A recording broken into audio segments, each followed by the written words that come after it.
Hi everyone, welcome back to the channel. If you are meeting me for the first time, my name is Clevy and it is nice to meet you. You guys, we are back with another one of Charlie's video. Oh my god, the last Charlie's video we did check out was really insightful. You want one? Yeah, okay. We'll throw some more. Disagreements are welcome. If not, we'll keep it up. Just please tilt the mic up because you're taller than our usual question.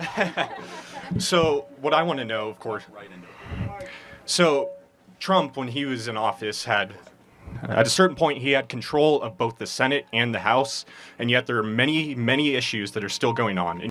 Well, so you bring up a pretty good point and then a not good point. So let me give you the pretty good point. You're right. Trump should have done more with a unified House and the Senate. So Donald Trump did actually fix the border, and he did it without the U.S. Senate or House. He did it through executive orders and through executive direction.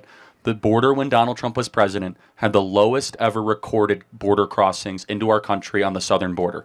Under Joe Biden and Kamala Harris, it's the highest ever, right? And so... So why did he veto the border bill then? Okay, well, first of all... he used his political power to... Fair enough. How much do you know about the border bill? So the border bill was endorsed by the Border Patrol agents, right? First of all, that's not correct. That is correct. No, they came out and they said... They totally denounced it. Not Harris. They didn't endorse Harris. They endorsed the bill. No, you can look at Brandon Judd's statement. He said that's one of the greatest misinformation lies. But let's talk about what actually it is. That bill... I can pull it up. Yeah, type in Brandon Judd, border bill. I'm going to type in the Border Patrol endorsement of the bill. Well, no, Brandon Judd is the one you should look at, okay? So anyway, what some union says or doesn't say is besides the point. So, but let me ask you this. For getting the Border Patrol's endorsement or not, mass amnesty was in the bill. It would have given amnesty to 10 Border million... Patrol union-backed Senate immigration bill despite House GOP. Yes. What did Brandon Judd say about that? So the National Border Patrol Council...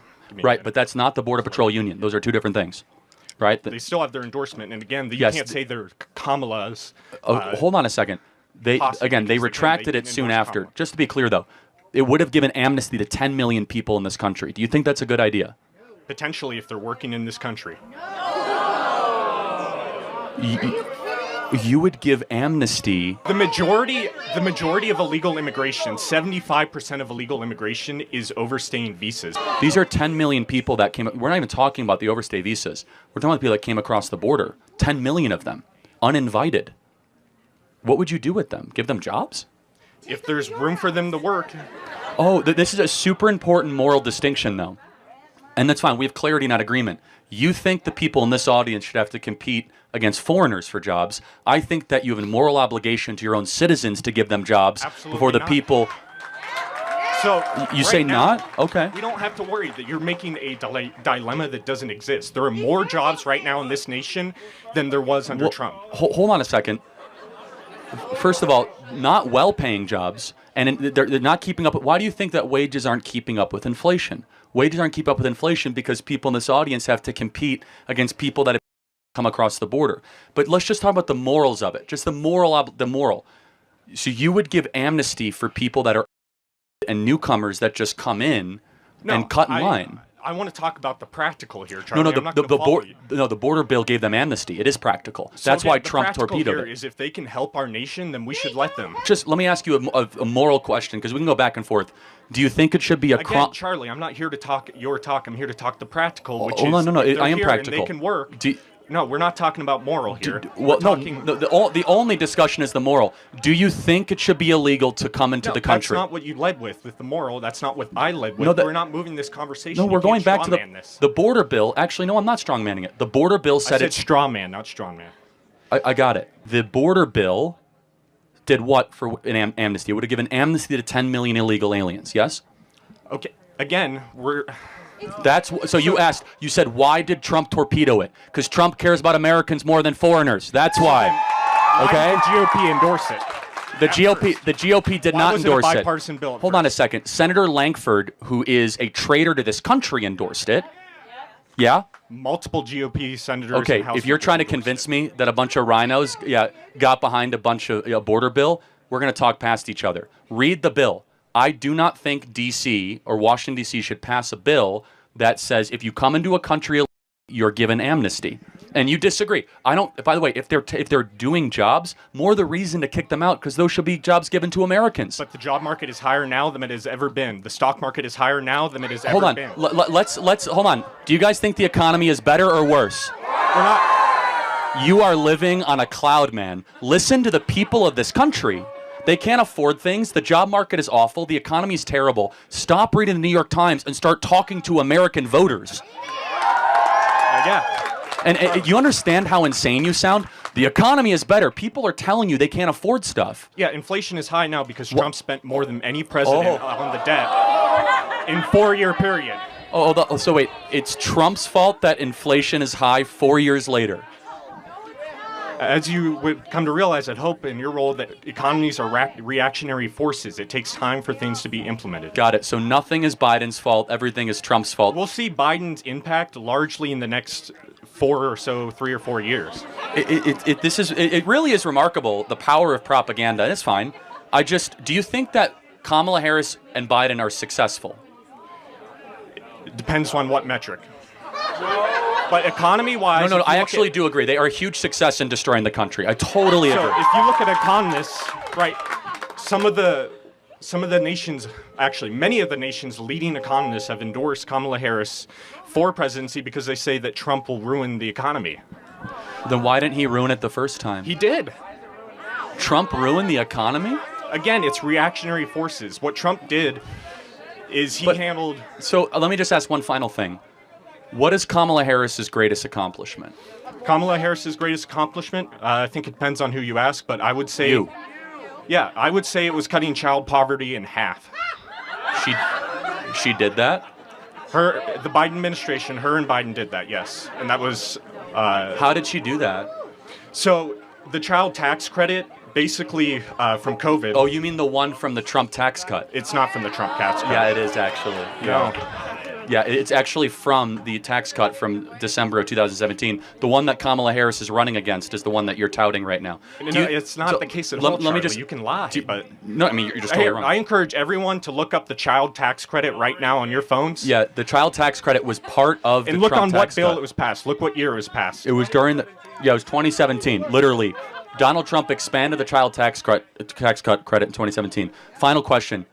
Do you think that Kamala Harris would do a better job the next 4 years than Donald Trump? If so, why? To make the case. I'm curious. Okay, so I would agree that Harris would do a much better job than Trump for a variety of reasons. Again, if you look at our current track record, we're coming out of the COVID and the Trump policy. We have the most amount of jobs. We have the highest paying stock market. We have child poverty that's cut in half. We have the most, the tax credit. So we have multiple reasons. And then if you look at the case against Trump, you'll see that multiple economists have said that Trump will ruin the economy, right, including Nobel Prize winners. No, it's just... And this is actually really instructive. And thank you for embodying it so perfectly, which is that, like, everyday people are no longer buying the rubbish, that everything's fine, everything's great. Young people can't afford homes. Right, because if you here in Montana specifically... No, every state has seen housing prices go up. But not just that, it's that energy prices are up. It is harder than ever to be able to have a family. We have a fertility crisis. Let's take Montana, for example. Northwestern energy prices are going up under a Republican board of commissioners despite having a budget surplus this year of over $2 billion. I don't know about that. I'm sure somebody else can comment on that. But going back to the macro trends across the country, Donald Trump, when he was president, lower income earners saw their incomes go up the most. Young people were flourishing, lowest ever black unemployment, Hispanic unemployment, Asian American unemployment. We saw an economic renaissance and a miracle. But here's the point. Here's actually the kicker. Here's how I know I'm right.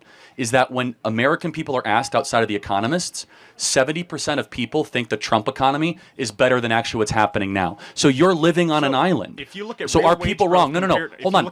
Answer the question. Are inflation? I encourage everyone are these to look people this up. wrong? Statistica, great source. Are these real wage growth compared to inflation is higher under the Biden administration? Are 70% of the people here or the country wrong when they say Trump was better at the economy? Again, look it up. I encourage everyone. Statistica.com. Real wage growth to inflation. Are these people wrong when they say that the economy was better under Trump? Montana is specifically or Montana is distinct from the nation itself No, for a it's variety of not. reasons. Yes, it is. We have the highest housing increases out of any compared to wage under Gianforte. So we, compared to average wage growth or an average wages, it takes more to buy a house here in Montana than anywhere else in the nation. That includes California. That includes No, New it's fine. York. Thank you for coming up. I appreciate it. And it's just this is the divide: is that 70% of the country is saying I'm suffering and I'm struggling. So And then you said, look let around me us. let These me are Montanans. Let's talk about Montana. well, hold on. Let me finish. They vehemently think you're totally on an island here. And let me just say though that this is what's happening in the country. 70% of the country is saying, please help us. We can't afford stuff. And a small oligarchy is saying, you're dumb. Listen to the Nobel Prize winner. Oh, you guys, how do you say delusional without saying delusional? Help a sister. Okay, so I know that the title says that this kid did fact check, but like, hold on. Where does he get his facts from? Where? You. The ignorance is so loud. Talking about how Montana is the most expensive place in the US. Ooh, I bet you he has he has never left that Judging from this interview, you can tell that this kid has never had a job. He has never paid a bill. He has never had a responsibility. And yet he has an opinion on what the US needs. Jokes of the century. This you can tell he also watches like mainstream media because this is why he is so uninformed. This is why he's so uninformed. I know what the mainstream media has done in the past couple of months.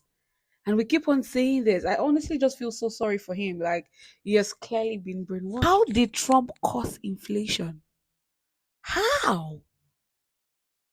And you could hear the resounding echo from the crowd for you to see that, man, maybe you're on clouds because if you look around you, you would know.